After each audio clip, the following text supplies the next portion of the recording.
আসসালামু আলাইকুম। জানবেন টু শিখবেন চ্যানেলের পক্ষ থেকে আপনাদের সবাইকে আন্তরিক শুভেচ্ছা। আজকে আমি আপনাদেরকে দেখাবো কিভাবে স্ক্রিন লক আনলক করবেন। তো আমরা যারা অ্যান্ড্রয়েড মোবাইল ইউজ করি, আমাদের মোবাইলের সিকিউরিটির জন্য আমরা স্ক্রিন লক দিয়ে থাকি, কিন্তু অনেক সময় দেখা যায় আমরা ভুলে যাই কিভাবে আনলক করতে হয়। তো সেক্ষেত্রে আমরা কম্পিউটারের দোকানে গিয়ে কিছু পয়সা খরচ করে আমরা আনলক করার চেষ্টা করি লকটা। তো আজকে আমি যে ভিডিওটা আপনাদেরকে দেখাচ্ছি, আপনারা ভিডিওটা শেষ না হওয়া পর্যন্ত দেখবেন। আমার ভিডিওটা দেখলে আপনারা আজকে শিখতে পারবেন। যে কোনো সময় আপনারা যদি পার্টন লক ভুলে যান, তাহলে আপনারা নিজেরাই খুলতে পারবেন। তার আগে বলে নিই, যারা এখনো আমার চ্যানেলটি সাবস্ক্রাইব করেন নাই, জানবেন টু শিখবেন, আপনারা সবাই আমার চ্যানেলটি সাবস্ক্রাইব করবেন। আমি যতগুলো ভিডিও আপলোড করছি সবাই দেখবেন, শেয়ার করবেন, লাইক দিবেন এবং কমেন্ট করবেন। তো চলুন আমি দেখাবো কিভাবে লক খুলবেন।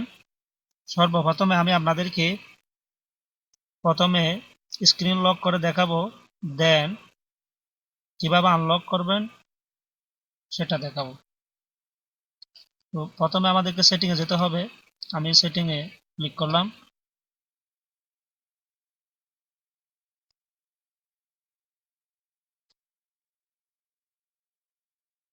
সেটিংয়ে যাওয়ার পর এখানে দেখেন লক স্ক্রিন অ্যান্ড সিকিউরিটি, এটা ক্লিক করবেন। ক্লিক করার পর এখানে দেখেন স্ক্রিন লক টাইপ, এখানে ওকে দিতে হবে। এখানে প্রেস দেওয়ার পর দেখেন পার্টেন, আমি এখানে ক্লিক করলাম। আমি একটা লক দিচ্ছি আমার মতো করে, আপনারা আপনাদের চয়েস মতো দিবেন।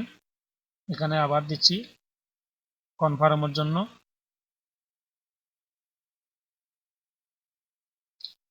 আমার কনফার্মটা আমি যতক্ষণ কনফার্ম হয় নাই ততক্ষণ ঠিক হবে না। দেন এখানে দেখেন সেট ব্যাকআপ পিন, এখানে একটা পিন নম্বর দিতে হবে, আপনারা একটা পিন নম্বর দিবেন। কনফার্ম ব্যাকআপ পিন আবার দিতে হবে। ওকে, দেন ডান। এখন দেখেন আমার মোবাইলটা স্ক্রিন লক হয়ে গেছে।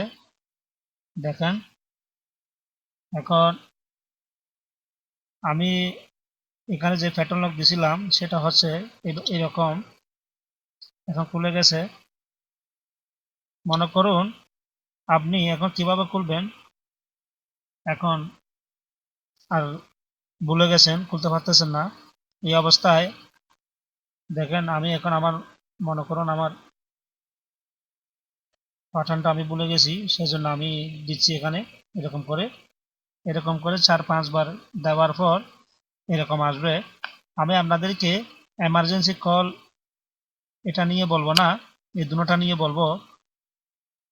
সেটা হচ্ছে এখানে আনলক বাই গুগল দেখতে পাচ্ছেন আপনারা, এখানে যদি ক্লিক করেন, আপনারা মোবাইল যখন কিনেন, যখন প্লে স্টোর খোলার জন্য যে জিমেলটা এখানে ইউজ করেন আপনারা, কারণ এই অ্যান্ড্রয়েড মোবাইলটাই সম্পূর্ণ এটা চলে জিমেলের উপর।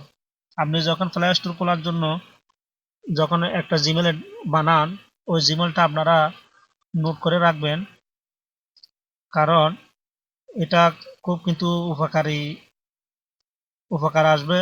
একটা জিনিস। কারণ এটা যদি আপনি মনে রাখেন বা নোট করে রাখেন, যে কোনো সময় আপনার প্যাটার্ন আপনি যদি ভুলে যান তাহলে আনলক করতে পারবেন। এখন দেখেন আমি যদি এখানে যদি ক্লিক করি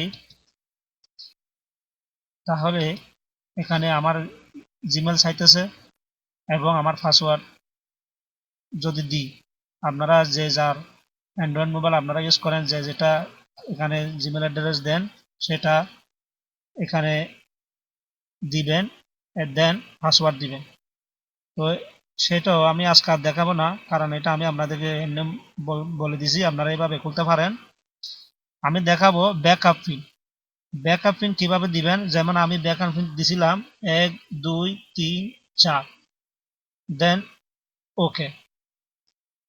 এখন দেখেন ব্যাকআপ পিন আমি যে লক করার সময় যে প্যাটার্ন লকটা দিলাম, দেওয়ার পর যে এক্সট্রা যে একটা যে পিন নম্বর চাইছিল, আমি যে পিন নম্বর দিছিলাম আগে 1 2 3, এখন 1 2 3 4 যে আমি যে দিছিলাম সেটা এখন আমি ব্যাকআপ পিনে দিছিলে, দেওয়ার পর এখন আমার মোবাইলটা খুলে গেছে।